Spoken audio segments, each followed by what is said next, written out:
رب اشرح لی صدری ویسر لی امری واحلل عقدۃ من لسانی یفقہوا قولی۔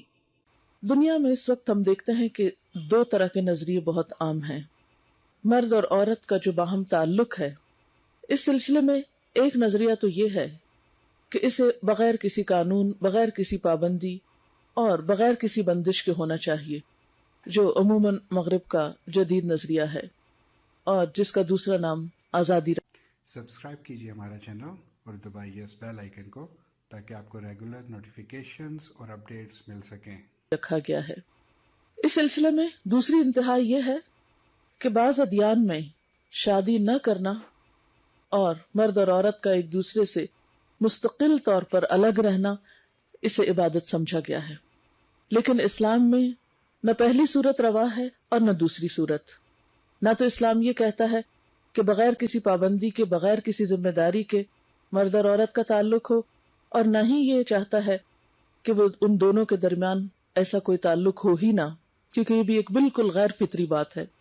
ان دونوں انتہاؤں کے درمیان میں اعتدال کا راستہ ہے، اور وہ اسلام کا راستہ ہے، اور وہ کیا ہے کہ مرد اور عورت کا باہم تعلق ایک قانون کے تحت حقوق اور فرائض کی ادائیگی کے ساتھ اور کچھ ذمہ داریوں کی ادائیگی کے ساتھ ہو۔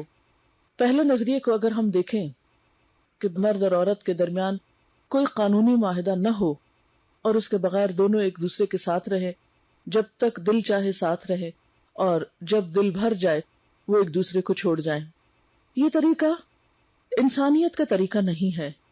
یہ طریقہ جانوروں میں ہم دیکھتے ہیں کہ ان میں کپلز بنتے ہیں۔ سبسکرائب کیجیے ہمارا چینل اور دبائیے اس بیل آئیکن کو تاکہ آپ کو ریگولر نوٹیفیکیشنز اور اپڈیٹس مل سکیں۔ میٹنگ ہوتی ہے، بچے پیدا ہوتے ہیں، بچے اپنا آپ کچھ سنبھالنے کے قابل ہوتے ہیں تو وہ ایک دوسرے کو چھوڑ دیتے ہیں، اور اگلے سیزن میں وہ کپل الگ ہونے کے بعد کہیں اور کپل بن سکتے ہیں۔ جانوروں میں تو یہ طریقہ ہو سکتا ہے لیکن انسانوں میں نہیں۔ اور جانوروں میں بھی ہم دیکھتے ہیں کہ جب کپلز بنتے ہیں تو جب تک بچے اپنے پاؤں پہ کھڑے نہیں ہو جاتے، اپنی غذا، خوراک، رہائش کا خود انتظام کرنے کے لائق نہیں ہوتے، اپنے آپ کو سنبھالنے کے لائق نہیں ہوتے، اس وقت تک وہ اکٹھے ہی رہتے ہیں، مل کر اپنی ذمہ داریاں نبھاتے ہیں۔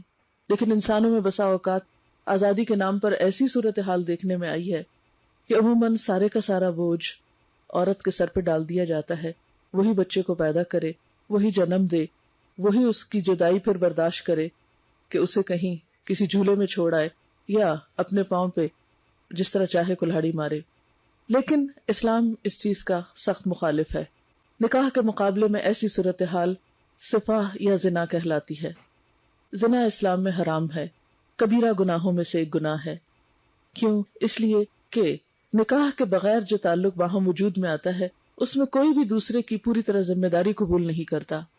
اس معاہدے کے اندر دو بڑے فریق ہیں، ایک طرف عورت ہے اور دوسری طرف مرد ہے۔ اسلام میں جب نکاح ہوتا ہے تو اس موقع پر اللہ تعالیٰ کو بھی گواہ بنایا جاتا ہے، اور گواہ بنا کر اس بات کا عہد کیا جاتا ہے کہ ہم ایک دوسرے کے حقوق و فرائض ادا کریں گے، اور اس کے ساتھ ساتھ بندوں کو بھی گواہ بنایا جاتا ہے، کیونکہ اسلام میں خفیہ نکاح نام کی کوئی چیز نہیں، اس کا اعلان کرنا پڑتا ہے۔ شادی کے موقع پر گواہ ہوتے ہیں، ولی ہوتا ہے۔ یہ ساری صورتحال اس لیے کہ دونوں کو ایک دوسرے کے حقوق ادا کرنے کے لیے پابند کیا جائے۔ مرد ایک عورت سے بغیر کسی ذمہ داری کے نبھائے فائدہ نہ اٹھائے، وہ عورت کو پوری طرح پروٹیکشن دے، اپنے گھر میں لائے، عزت دے، اور پھر ان سے آگے جو نسل جنم لے اس کو پروان چڑھانے میں مرد پوری طرح کا شریک ذمہ داری ہو۔